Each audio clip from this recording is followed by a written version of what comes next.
Welcome to Praise Church AZ. We're reading the Bible together. Please subscribe to follow along with us daily.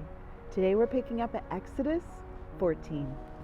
Now, the Lord spoke to Moses, saying, "Speak to the children of Israel, that they turn and camp before Pi-hahiroth, between Migdol and the sea, opposite Baal-zephon.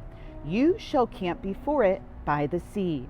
For Pharaoh will say of the children of Israel, they are bewildered by the land. The wilderness has closed them in. Then I will harden Pharaoh's heart, so that he will pursue them, and I will gain honor over Pharaoh and over all his army, that the Egyptians may know that I am the Lord." And they did so. Now, it was told the king of Egypt that the people had fled, and the heart of Pharaoh and his servants was turned against the people. And they said, "Why have we done this, that we have let Israel go from serving us?" So he made ready his chariot and took his people with him. Also, he took 600 choice chariots and all the chariots of Egypt, with captains over every one of them.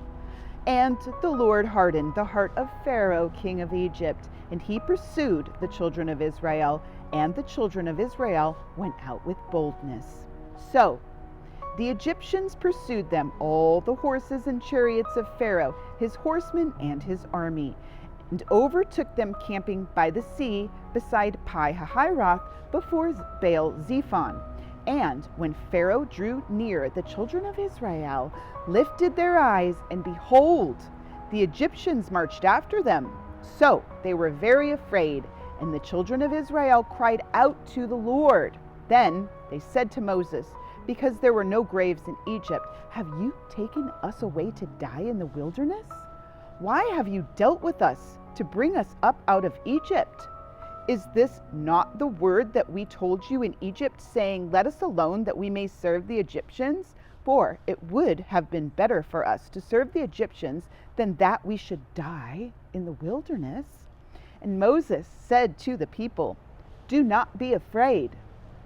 Stand still and see the salvation of the Lord, which he will accomplish for you today. For the Egyptians whom you see today, you shall see again no more forever. The Lord will fight for you, and you shall hold your peace." And the Lord said to Moses, "Why do you cry to me? Tell the children of Israel to go forward. But lift up your rod and stretch out your hand over the sea and divide it. And the children of Israel shall go on dry ground through the midst of the sea. And I indeed will harden the hearts of the Egyptians, and they shall follow them. So I will gain honor over Pharaoh and over all his army, his chariots and his horsemen. Then the Egyptians shall know that I am the Lord, when I have gained honor for myself over Pharaoh, his chariots, and his horsemen." And the angel of God who went before the camp of Israel moved and went behind them. And the pillar of cloud went from before them and stood behind them.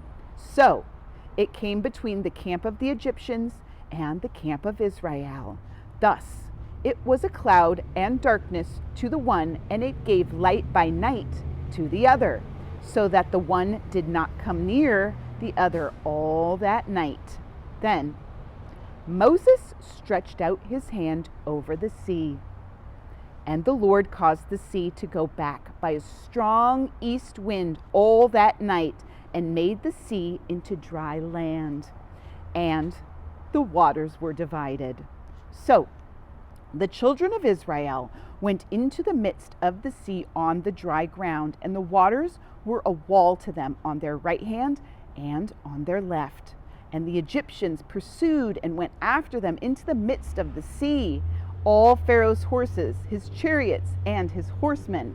Now it came to pass in the morning watch that the Lord looked down upon the army of the Egyptians through the pillar of fire and cloud, and he troubled the army of the Egyptians, and he took off their chariot wheels, so that they drove with them difficulty. And the Egyptians said, "Let us flee from the face of Israel, for the Lord fights for them against the Egyptians." Then the Lord said to Moses, "Stretch out your hand over the sea, that the waters may come back upon the Egyptians, on their chariots and on their horsemen." And Moses stretched out his hand over the sea, and when the morning appeared, the sea returned to its full depth, while the Egyptians were fleeing into it. So the Lord overthrew the Egyptians in the midst of the sea. Then the waters returned and covered the chariots, the horsemen, and all the army of Pharaoh that came into the sea after them. Not so much as one of them remained. But the children of Israel had walked on dry land in the midst of the sea, and the waters were a wall to them on their right hand and on their left. So the Lord saved Israel that day out of the hand of the Egyptians, and Israel saw the Egyptians dead on the seashore. Thus Israel saw the great work which the Lord had done in Egypt. So the people feared the Lord and believed the Lord and his servant Moses.